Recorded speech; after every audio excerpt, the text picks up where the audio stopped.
ഇങ്ങോട്ട് വന്നപ്പോ എസ്.എഫ്.യുടെ ജില്ലാ ഭാരവാഹികൾ എന്നെ ഒരു പ്രസംഗം കേൾപ്പിക്കുകയായിരുന്നു. BRM ഷഫീറിന്റെ പ്രസംഗമാണ്. 4 മാസം കൂടി കഴിയുമ്പോൾ എങ്ങനെയല്ലേ പ്രസംഗിച്ചത്? എങ്ങനെയാ പ്രസംഗിച്ചത്?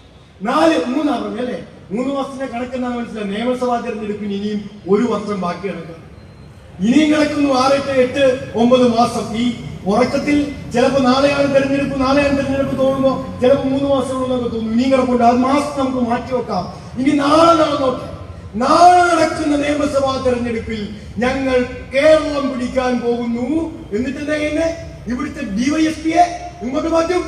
തിരുവനന്തപുരത്തെ പട്ടണത്തിൽ ട്രാഫിക് ഡ്യൂട്ടി കഴിക്കുമെന്നാണ് BRM ഷഫീർ ചേട്ട. പഴയ ഒരു കഥ ഞങ്ങൾ ഓർമ്മിപ്പിക്കട്ടെ. 2021 ഞാൻ ആഭ്യന്തരമന്ത്രി. ആര് പറഞ്ഞു? KPCC president. അതുകൊണ്ട് ഞാൻ മുഖ്യമന്ത്രി. ആഭ്യന്തരമന്ത്രിയായി ഞാൻ മുഖ്യമന്ത്രി. ഒരു കോൺഗ്രസ് നേതാവ്. അല്ലല്ല, നീ ആഭ്യന്തരമന്ത്രി മുഖ്യമന്ത്രി അല്ല, ഞാനാണ് ആഭ്യന്തരമന്ത്രി. അവസാനം തർക്കമായി. 5 നേതാക്കന്മാർ തമ്മിൽ തർക്കം. ആരാവും മുഖ്യമന്ത്രി? അവസാനം കോൺഗ്രസ് നേതാക്കന്മാർ തീരുമാനിച്ചു, മുഖ്യമന്ത്രി ആഭ്യന്തരമന്ത്രിയൊക്കെ നിങ്ങൾ എടുത്തോ. ഓരോ മന്ത്രിസ്ഥാനം നിങ്ങൾക്ക് വേണം. ഓരോ മന്ത്രിസ്ഥാനം. റവന്യൂ വകുപ്പ് എനിക്ക്, സിവിൽ സപ്ലൈസ് നിനക്ക്, വനിതാ സംരക്ഷണം നിനക്ക്.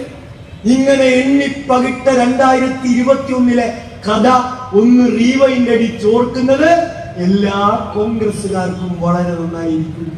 ആഭ്യന്തരവും ധനകാര്യവും ഫിനാൻസും വിദ്യാഭ്യാസവും ഉന്നത വിദ്യാഭ്യാസവും എല്ലാം തീരുമാനിച്ച് മുണ്ടും മടക്കി 2021 കേരളത്തിലെ ജനങ്ങൾക്കിടയിലേക്ക് ഇറങ്ങിയിട്ട് എന്ത് സംഭവിച്ചു? വീട്ടിലേക്ക് ജനങ്ങൾ ടാറ്റ ബൈ ബൈ പറഞ്ഞ് തിരിച്ച് അയച്ചു. 3 മാസം കഴിഞ്ഞാലും 4 മാസം കഴിഞ്ഞാലും ഇനി എത്ര മാസം കഴിഞ്ഞ് തെരഞ്ഞെടുപ്പ് നടന്നാലും ഇതേ ടാറ്റ ബൈ ബൈയും വാങ്ങി വീട്ടിൽ പോയി ഇരിക്കലല്ലാതെ രക്ഷ കേരളത്തിലെ കോൺഗ്രസിനുണ്ടാകും എന്നിപ്പോഴത്തെ അവസ്ഥ കണ്ടിട്ട് എനിക്ക് തോന്നുകയില്ല.